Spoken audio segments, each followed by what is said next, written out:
Dialectic Chaos, Megadeth.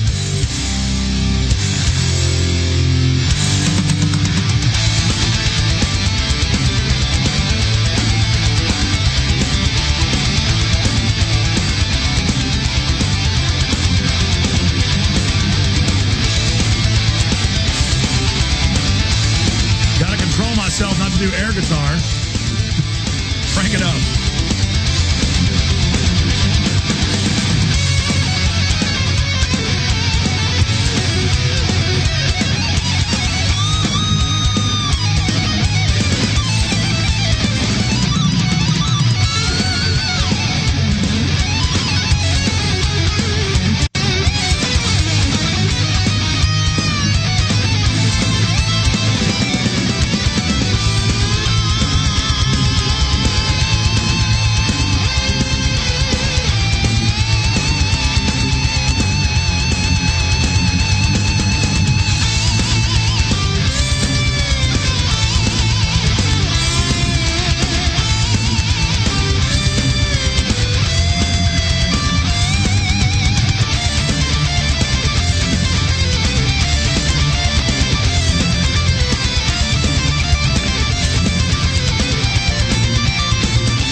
Dialectic Chaos from Endgame.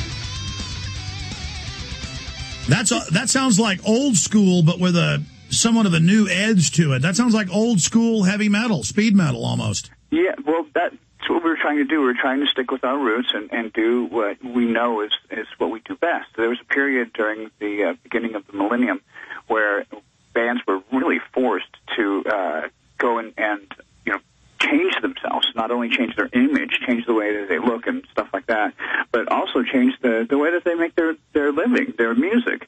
It had to all get, everybody needed to be like Nirvana, and I'm sorry, that was not my cup of tea. So, we struggled through a lot of stuff, and right now it's probably the most liberated that we've been with our careers and our music. So keeping it pure, you got a new book coming out. Tell us about that. Right, it's called Hello Me, Meet the Real Me, which is a lyric from Sweating Bullets. It had to be called that, you know that. And it's basically me, the person. It's not just me, a musician, because, they've written everything that can be written about me as a musician from their point of view. And, some of it's true, some of it's not, some of it's folklore, some of it makes me a lot cooler than I really am, so I just let them continue to think that way.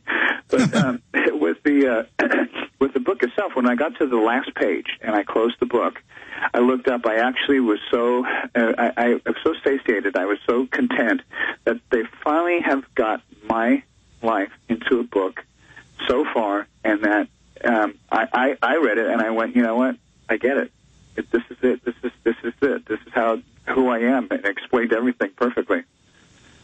And the best part about it, I think, at the end of every chapter, it's like, God, he did a lot of really rotten things, but at the end of every chapter, it tells how, all those things have been made amends for, if it's possible, and the people that we had all these hardships with, we've gone back and worked on things. Some people were in the band that I'm friends with still. Some people were in the band in the past, and I'm not friends with them. Well, I tell you, I'm excited to read the new book when it comes out. Tell us about your new radio show you're launching. You're really going wild here. Well, you've got a great platform here for you to be able to share your heart with the American people and to educate them, which is, I think, one of the highest honors in our country here is to be able to teach our children, the teachers that were there. And everybody's always asked me, what would I do if I wasn't a musician? I'd like to be a teacher.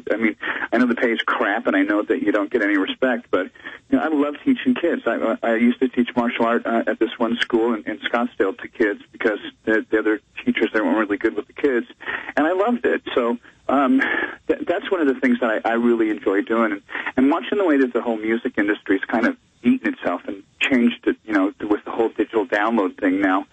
You've got to be really clever.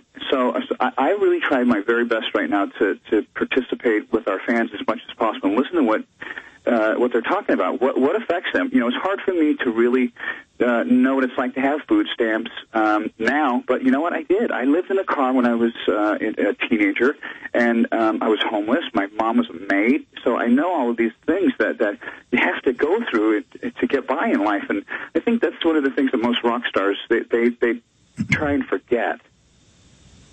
Well, I agree. I see people's arrogance and their haughtiness. And I've been arrogant in my life at certain points, but I kind of flash back and forth. But I realize you get so much more strength and discernment when you are humble and realize how transitory this life is. Right. And, you know, the best thing about it at the end of the day is you feel good about yourself when you've done something cool for somebody else, even if it's just enlightening them and educating them. You know, right now my son's almost 18, so we're going through a lot of life lessons right now. And yeah, he's making a lot of really costly mistakes, but he hasn't been dismembered or disfigured yet, so everything's okay. But, you know, I see this and I'm thinking, like, God, I want to interrupt and I want to rescue him and I want to. But that's why most of the kids in America right now are having so many problems, because all this false praise these kids are getting. You know what? Little Johnny ain't perfect. You know, well, I mean, the he's such a great kid.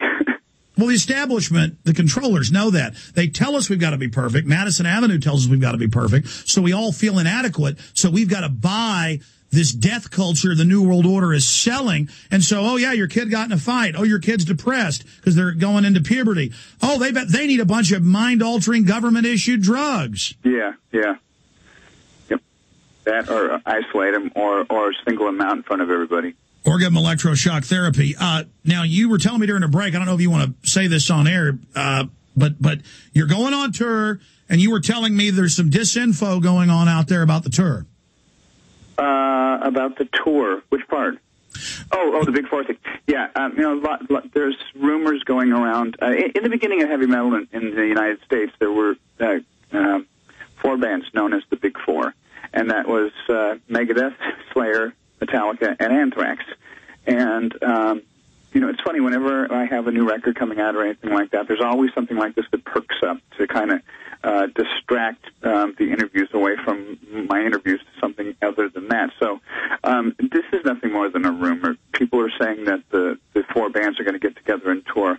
We haven't heard anything about this other than just rumor and conjecture. So we are out with Slayer, which is fantastic. And you know, we're trying really, really hard right now to mend broken fences and just to, you know, do the right thing with these guys, because the fans love Megadeth and Slayer. The idea of us playing together, they're losing their minds. We went into Canada. It was just over the top metal, euphoria for these kids. We're going down to Australia. I'm leaving on the 2nd down there to New Zealand, Australia, then Japan, and we're coming back. We're going into Canada, and God willing, you know, we'll be bringing this package into the States someday.